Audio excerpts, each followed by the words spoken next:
नमस्कार, मी मुख्याधिकारी सांगोला नगर परिषद डॉक्टर सुधीर गवळी.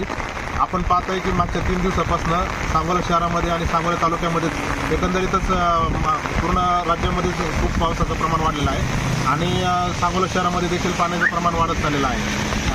शहरातील जे काही उंच सखल भाग आहेत तिथे सुद्धा खूप प्रमाणात पाणी थांबलेलं आहे आणि पावसाचं पाणी बाहेर निघावं यासाठी प्रशासन कटिबद्ध आहे. सकाळीच माननीय आमदार महोदय तसेच माननीय तहसीलदार साहेब सुद्धा त्यांनी पाहणी केली.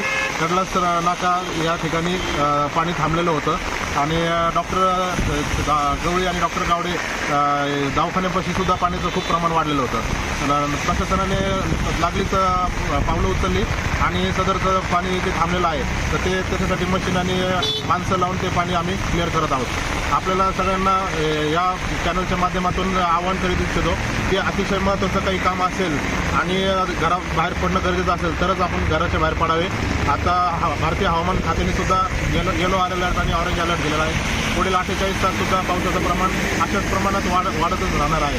तर त्याच्यामुळे नागरिकांनी त्यांच्या आरोग्याची काळजी घ्यावी, कुठल्याही अफवांवर विश्वास ठेवू नये आणि कुठेही जरी काही अडचण आली तरी प्रशासनाला तात्काळ आपण संपर्क करावा. आपल्या आरोग्याची काळजी घ्यावी आणि अतिशय आवश्यक असल्याशिवाय घराच्या बाहेर पडू नये. धन्यवाद.